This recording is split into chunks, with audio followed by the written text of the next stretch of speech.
Hello दोस्तों, स्वागत है आपका।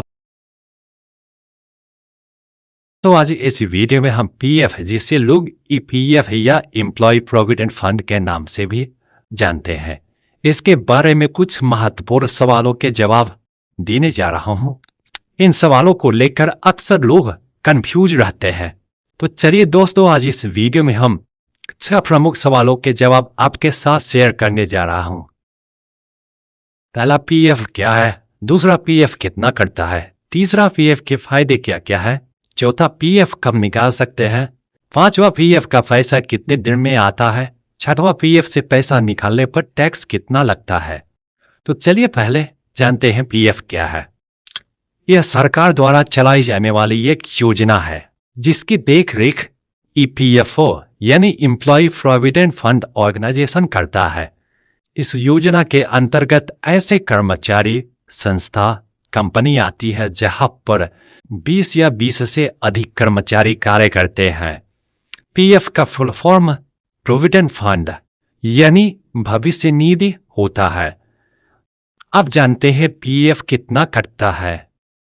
आपकी तनख्वाह से 12% की राशि काटी जाती है जिससे ईपीएफ के रूप में आपके खाते में जमा किया जाता है, जबकि कंपनी की तरफ से भी आपको 12% की राशि जमा की जाती है, जिसमें से 3.67% कर्मचारी के ईपीएफ और 8.33% ईपीएस में जमा किया जाता है, जो आपके रिटायरमेंट के बाद आपको किस्तों के रूप में दिया जाता है।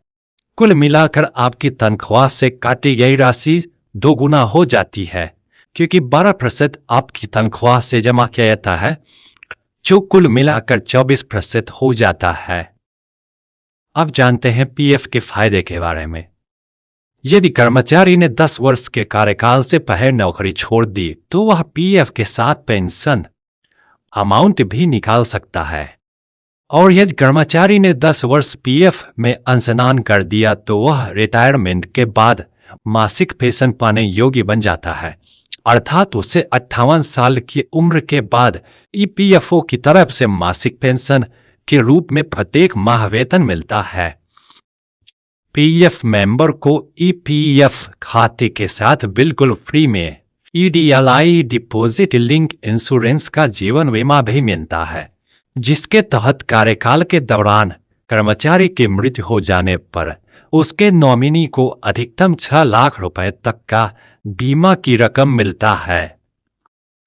ईपीएफओ द्वारा पीएफ खातों पर अधिकतम ब्याज दर दिया जाता है, जो देश के किसी भी बैंक से अधिक ब्याज दर होता है। अब जानते हैं पीएफ का पैसा कब निकाल सकते हैं। ईपीएफ का पैसा वैसे तो बुढ़ापे की जरूरतों को पूरा करने के लिए होता है। जब आप रिटायर हो जाएं तो यही पैसा आपके काम आता है, लेकिन कभी कभी नौकरी के दौरान भी आपको पैसों की जरूरत पड़ती है, तब ईपीएफ का पैसा काम आ सकता है, लेकिन आप इसे हर वक्त या हर काम के लिए नहीं निकाल सकते। कुछ खास जरूरतों पर ही ईपीएफ से पैसा निकाला जा सकता है। तो अब जानते हैं किस किस काम के लिए आप पैसा निकाल सकते हैं। पहला, मेडिकल इमरजेंसी के लिए। दूसरा, शादी के लिए। तीसरा, एजुकेशन के लिए। और नौकरी चली जाने पर भी आप पीएफ का पैसा निकाल सकते हैं। अब जानते हैं पीएफ का पैसा कितने दिन में आता है।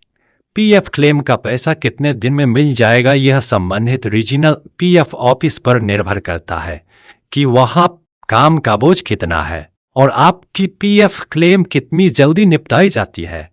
इसके अलावा पीएफ क्लेम निपटान हो जाने के बाद 2 से 5 दिन का इंतजार करना पड़ता है, क्योंकि ईपीएफओ पीएफ क्लेम का पैसा निफ्टी यानी ईएफटी के जरिए भेजता है, जिसमें कुछ समय लगता है।